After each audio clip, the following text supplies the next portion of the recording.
அஸ்ஸலாமு அலைக்கும் வரஹ்மத்துல்லாஹி தஆலா பரகாத்துஹு. நேர்வழி பயணத்திற்கு உங்களை வரவேற்கிறேன்.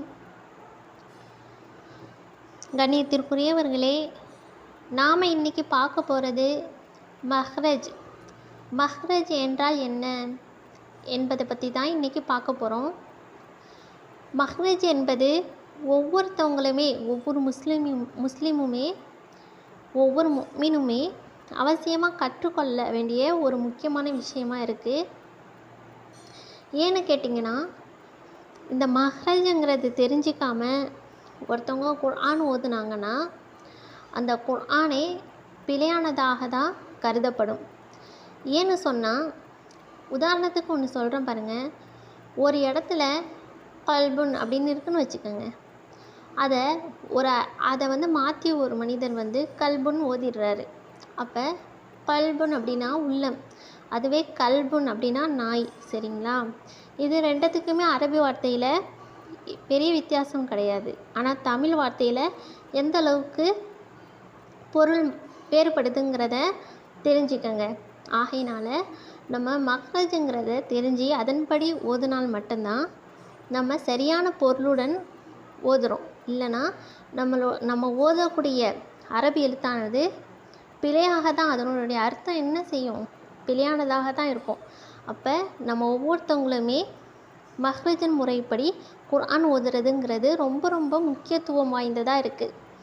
மஹ்ரஜ் என்றால் என்ன அப்படின்னு கேட்டால், அரபி எழுத்துக்கள் எந்த இடத்துலேருந்து வெளியாகுது அப்படின்னு தெரிஞ்சுக்கிறது பெயர் தான் மஹ்ரஜ் என சொல்லப்படும்.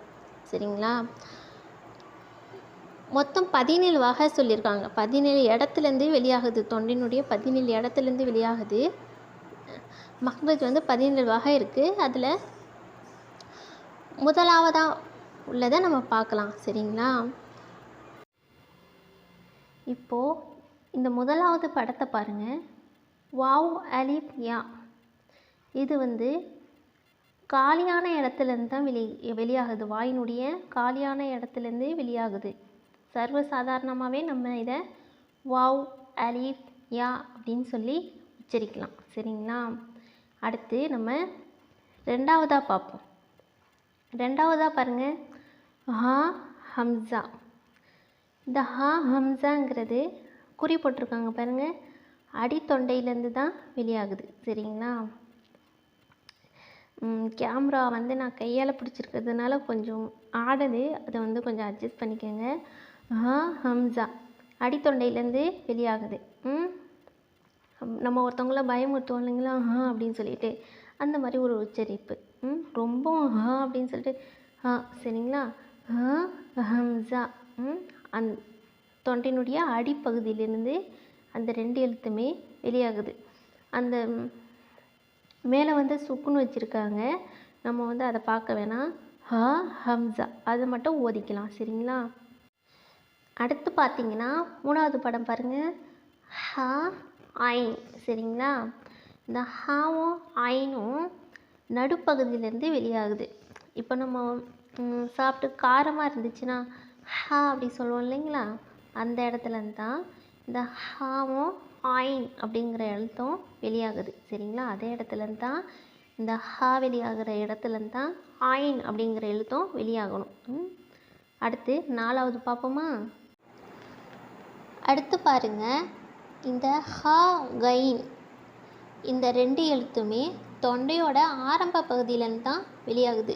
நம்ம லேசாக கார்னா ஹா அப்படிங்கிற சவுண்டு வரும் இல்லையா, அந்த ஹா கைன் அப்படிங்கிற லேசாக சொல்லணும். சரிங்களா? ரொம்ப ஹா அப்படிங்கிற ரொம்ப அதிகம் அப்படின்னு சொல்ல தேவையில்ல. ஹா ஹா லேசாக சொன்னால் போதும். ஹா கைன் அதே இடத்துலேருந்து தான் இந்த கைன் அப்படிங்கிற எழுத்தும் வெளியாகுது. அடுத்து நம்ம பார்க்க போகிறது அஞ்சாவது என்னென்னா காஃப். இந்த காஃப் அடிநாக்கு இருக்குது இல்லைங்களா, அந்த அடிநாக்கு மேல் முரசில், அதற்கு நேராக உள்ள மேல் முரசில் படும்போது இந்த காஃப்ங்கிறது வெளியாகுது.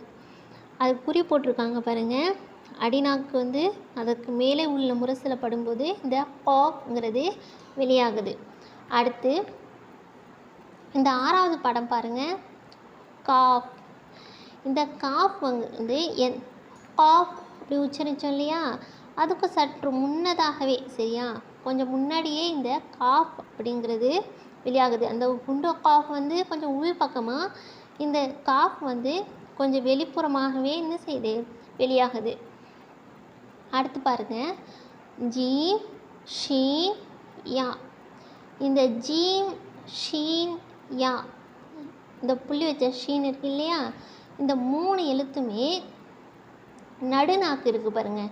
நடுநாக்கு அதற்கு நேராக உள்ள மேலே உள்ள நடுநாக்கு அதற்கு நேராக உள்ள மேல் முரசில் படும்போது இந்த 3 எழுத்துமே வெளியாகுது. குறி போட்டிருக்காங்க பாருங்கள். ஜீம் ஷீ யா, நடுநாக்கு அதுக்கு நேராக உள்ள மேல் முரசில் படும்போது இந்த 3 எழுத்துமே வெளியாகுது. அடுத்து நம்ம வாது, இந்த எழுத்தை தான் பார்க்க போகிறோம். இந்த வாது அப்படிங்கிற எழுத்து நாக்கினுடைய ஓரம் சரிங்களா, நாக்கோட ஓரம் வலது இல்லைன்னா இடது பக்கம் மேலே உள்ள கடவாய்ப்பற்களோட ஈரில் படும்போது இந்த வாது அப்படிங்கிறது வெளியாகுது சரிங்களா.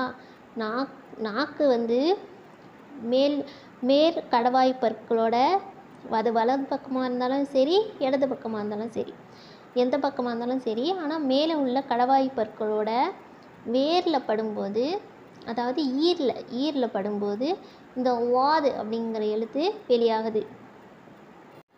அடுத்து நம்ம என்ன பார்க்க போகிறோன்னா லாம். இந்த லாம்ங்கிறது நாக்கோட நுனி பகுதி வந்து மேல் முரசில் படும்போது வெளியாகுது. குறி போட்டிருக்காங்க பாருங்கள், அந்த வெள்ளை கலர் படம் போட்டிருக்காங்களா, அதுதான் நாக்கு சரிங்களா. நாக்கோட நுனிப்பகுதி மேல் முரசில் படும்போது லாம் அப்படிங்கிற எழுத்து வெளியாகுது சரிங்களா. அல்ஹம்துலில்லாஹ், மொத்தம் 17 மஹ்ரஜ் இருக்கிறதுனால எல்லாத்தையும் நான் இதே வீடியோவில் சொல்லிட்டேன்னா உங்களுக்கு வந்து குழப்பமாக இருக்கும், ஞாபகம் வச்சுக்க முடியாது. அதனால் அடுத்த வீடியோவில் நான் சொல்கிறேன் மீதி உள்ள மஹ்ரஜுகளை. இன்ஷா அல்லாஹ் இந்த சொன்ன மஹ்ரஜுகளை நீங்கள் வந்து பயிற்சி எடுங்க. ஏதாவது சந்தேகம் இருந்துச்சுன்னா அதை கமெண்ட்டில் சொல்லுங்கள். பிடிச்சிருந்தால் லைக் பண்ணுங்கள், மற்றவங்களுக்கு ஷேர் பண்ணுங்கள், சப்ஸ்கிரைப் பண்ணிக்கோங்க. இன்ஷா அல்லாஹ் அடுத்த வீடியோவில் உங்களை சந்திக்கிறேன். அஸ்ஸலாமு அலைக்கும் வரஹ்மத்துல்லாஹி தஆலா வரகாத்துஹு.